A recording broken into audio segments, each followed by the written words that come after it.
Good morning and welcome to today's 20-minute update, BCF's monthly series of interactive calls and Facebook live streams to give you an inside look at BCF, our initiatives, and the work we do in Baltimore City, Baltimore County, and the entire region. Thanks for joining us today. My name is Andrew Waldman with BCF, and joining me today is Jennifer Farrell, who is a Donor Services Officer here at BCF. And on the phone, we have Annette March-Greer, who is the founder and president of Roberta's House. Good morning to both of you. Good morning. Good morning. Before we get started, I wanted to take a moment to thank our Civic Leadership Fund donors for their support. It's because of you that BCF is able to provide resources like the 20-minute update. So thank you for your support and thanks for listening. Okay. So today we're going to talk about summer camp and the Children's Fresh Air Society at BCF. Now it's about 38 degrees outside when I came in this morning, which does not feel at all like summer is going to start in 8 weeks, but it is. And we really wanted to share just a little bit about the Fresh Air Fund with you because the fund has been here at BCF for 28 years and it's celebrating topping $3 million in grants during that time. So we're quite excited about that. So, Jen, wondered if you could just give me a brief overview of the Children's Fresh Air Society Fund at BCF. Sure. So this is a fund that's been sending children to summer camp for over 100 years. Summer camps apply through BCF annually, and there is a wonderful 5-person committee we have that meets and reviews all the applications and decides which camps we're able to support each year. The fund awards a certain amount of camperships, which are camp scholarships, to the camp to cover the full cost of the child's expense. Okay, so you mentioned camperships. Can you give me an overview of what types of camperships that fund provides? Sure. So we send kids to camp in camps all over Maryland and states like Pennsylvania and Virginia. We support day camps and overnight camps. The camps range in activities from traditional activities to horseback riding, horticulture, to dance, to developing leadership skills. And the real idea of the Fresh Air Fund is to give children who, for whatever reason, wouldn't otherwise have the opportunity to go to summer camp. Interesting. So that kind of segues into my next question, which was who does the fund serve? What types of children go to these camps? So now the camp serves Baltimore City children who are disadvantaged or disabled or, as I mentioned, otherwise wouldn't have access to the camp experience. Great. So what I mentioned in my intro was that BCF has been sort of the steward of the Fresh Air Fund for about 30 years now. But it's a lot older than that, as you mentioned, over 100 years. Mm-hmm. Give me a little bit of the history of the Fresh Air Fund. Sure. So it started in 1890 by members of the men's Bible class of the Central Presbyterian Church when they arranged for 53 chronically ill children to enjoy the fresh air and sunshine of the Maryland countryside for 2 weeks for 52 cents each. The society also hosted children at its own camps in Harford County, which includes a working farm. Oh, that's very interesting. 52 cents per student. If you're watching on Facebook Live right now, we're flashing a couple photos of some of those early camps back when the Fresh Air Fund had its own camps. Now, of course, today there is no Fresh Air Fund camp, and we're making grants to all sorts of camps around the area. Can you give me a little background about why they came to BCF in 1990?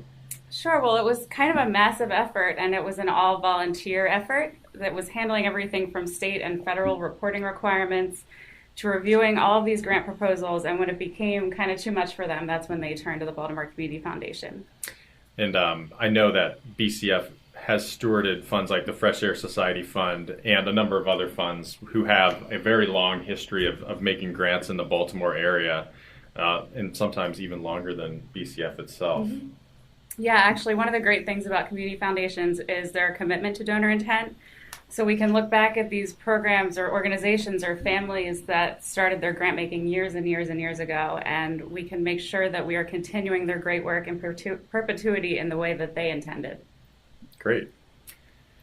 So I want to bring Annette March-Greer from Roberta's House into this conversation. Annette, can you just tell me a little bit about Roberta's House? Yes. Roberta's House is a very unique nonprofit organization here in Baltimore where we provide grief support programs for children and families who have experienced the death of a significant other. And all of our programs are free. We have over 13 different programs here that run out of Roberta's House, and we're also in Baltimore City Schools. And one of our unique and very strong programs is Camp Aaron Baltimore. Tell me a little bit about Camp Aaron. What is that and what goes on?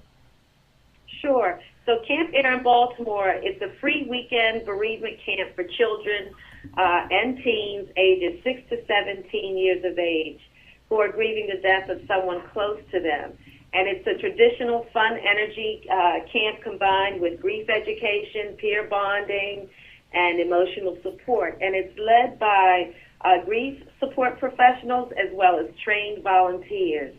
And Camp Aaron Baltimore is part of the Moyer Foundation's National Camp Aaron program, which they partner with nonprofits all over the United States in major baseball league cities. In fact, the Moyer Foundation, Jamie and Karen Moyer are the founders. Jamie was a former baseball league player, and he actually established this camp, bereavement camp for children, because of a very close friend of theirs, young teenage girl, Erin Metcalf, who died of cancer.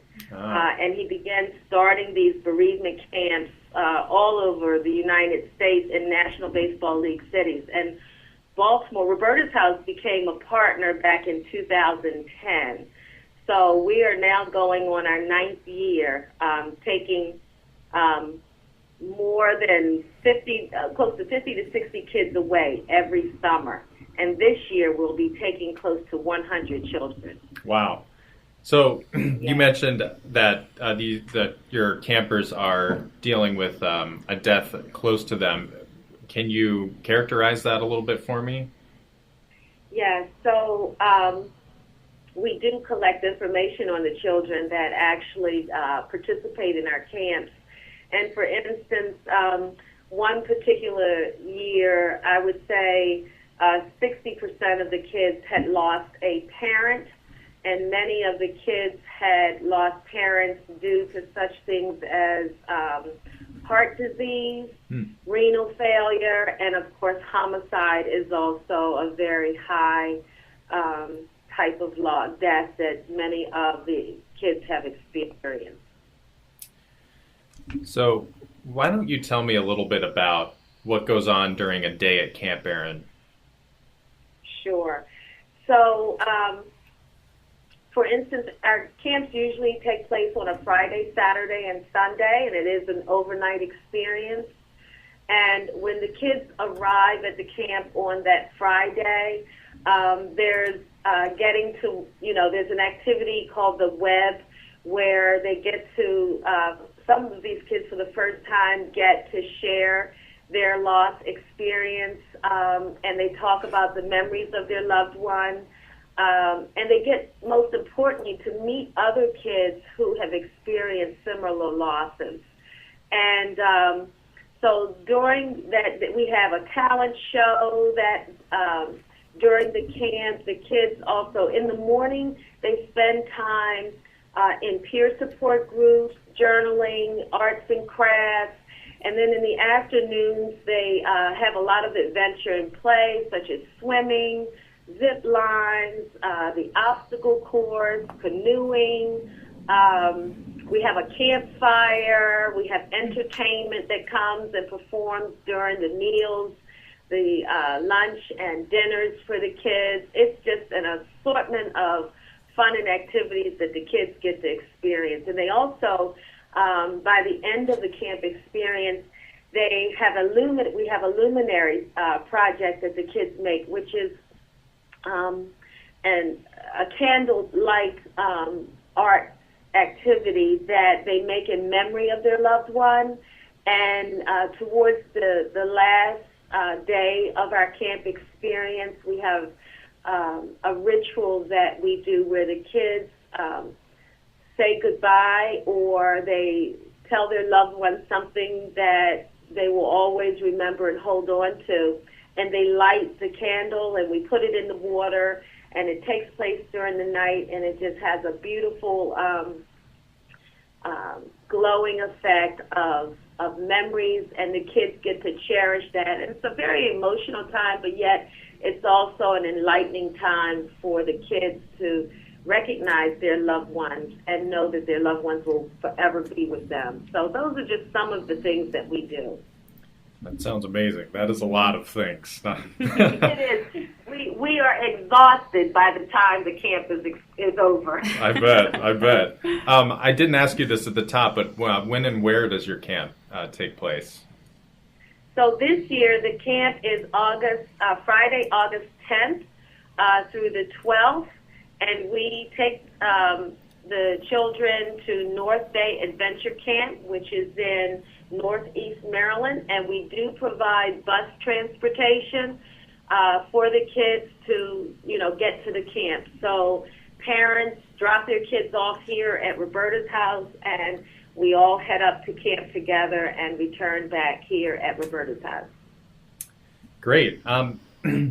So you are one of our grantees this year and have been in previous years. How has Fresh Air Fund assisted the operation of Camp Aaron? So yes, thank you. Children's Fresh Air Camp has helped us to provide this camp free to kids who could not afford to go to this camp. Our goal is to make sure that the children or families do not have to pay for this camp experience. And the camp averages, anywhere between $500 to $600 per camper.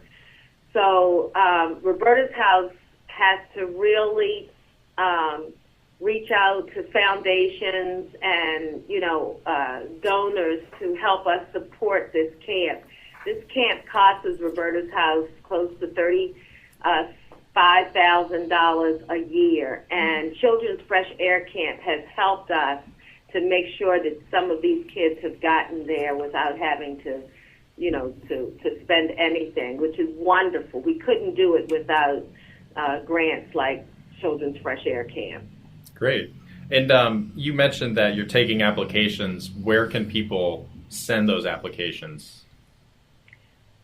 So individuals, you can go on our website at robertashouse.org and look under summer camp, and you will see the online application. In fact, we are now taking applications for this camp, and we're setting up interviews currently right now. So I encourage anyone who, has a child or knows a child who has experienced the death of someone close to please register now.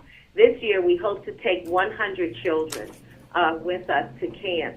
The Moyer Foundation has given us some additional funds this year to take more kids, and we've also gotten funds from Children's Fresh Air Fund and some others. So we encourage you to get on board now, because I'm sure that, by the time June gets here, we'll probably be filled or have applications that are overflowing.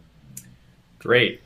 I just want to you can also come by Roberta's house. So or call us at 410-235-6633, and we can mail you an application. And I'm going to put a link to both of those, to all of that information on our website at bcf.org/freshair2018. So if you're interested in information about Roberta's house, it'll all be there as well. I just wanted to pause for a moment to see if anyone who is listening or watching the call had any questions for either Jennifer or Annette on the phone. If you do have a question, please press, if you're on the call, on the conference call, please press *6 to unmute yourself and go ahead and ask your question. And after you finish asking that question, you can press *6 to go back into the mute. If you're watching on Facebook, you can just type a question right into the comments section of the Facebook live stream video. And if you're on Twitter, you can use the hashtag 20-minute update to ask a question. So if anyone has a question, go ahead and hit *6 and ask it.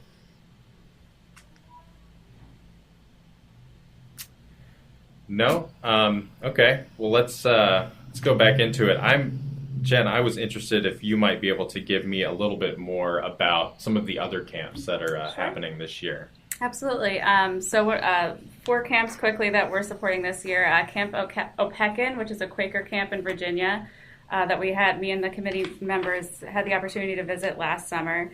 It's a camp that really focuses on the kids connecting with nature and one another through some really fun activities like building tree houses and tubing in the creek. We have Camp Green Top, which is run by the League for People with Disabilities that helps children with disabilities to grow socially, emotionally, academically, and physically through traditional camp settings. Living Classrooms Bugs Camp, which gives rising 2nd through 5th graders from Baltimore's Commodore John Rogers Elementary School the opportunity to explore horticulture, ecology, and nature through cooking, gardening, creative arts, and dance. And then a new camp we have this year is Raise Up to Rise. It's a summer camp that celebrates African American culture and community. Campers learn to better understand their heritage by studying and discussing historical African American figures in the arts, dance, STEM, theater, and sports. And we have a lot of others, but just to mention a few, Hamden Family Center, Camp Rock, and then the Henry Hall camps by the aquarium in the harbor. Wow, it sounds like there is a very large diversity of activities happening there.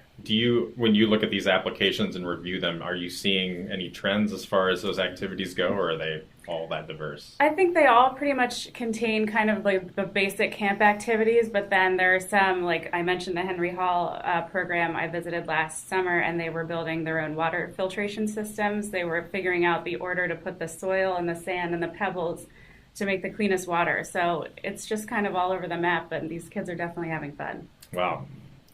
If you have a question, go ahead and hit *6 to unmute yourself if you're on the conference call. If you're on Facebook, just go ahead and type it right into the comments section.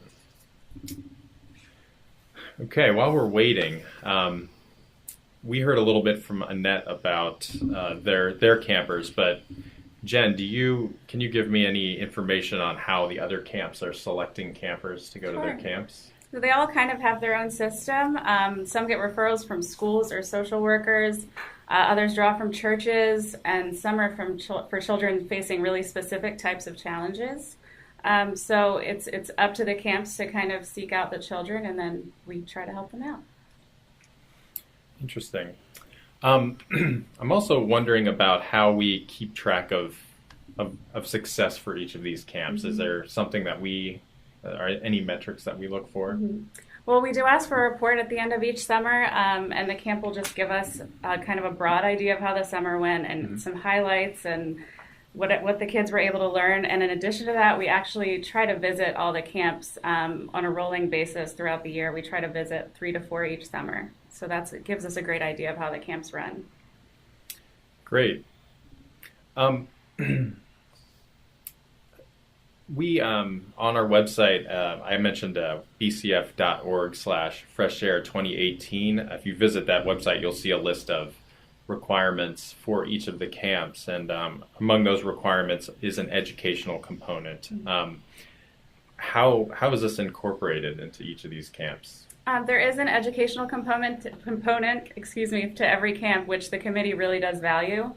But overall, the point is really to get kids outdoors and give them experiences they might not have in their everyday life and to have fun. So it's great that the education's in there and there is a little bit of a balance, but we like the kids to have fun too. Great. I'm gonna give everyone one last chance to ask a question. If you have a question for Jen or Annette, go ahead and hit *6 on your phone to unmute yourself and ask it, or if you're on Facebook, go ahead and type it right in there. Okay, hearing none, we're coming close to the end of our call today. Let me find my right notes. So we're coming really close to 9:20 right now. I wanted to give Annette March-Greer from Roberta's House another big thank you for joining us today. So thank you, Annette, for for sharing with us a little bit about Roberta's House and Camp Aaron. We really appreciate that. It was my pleasure. Thank you for inviting me.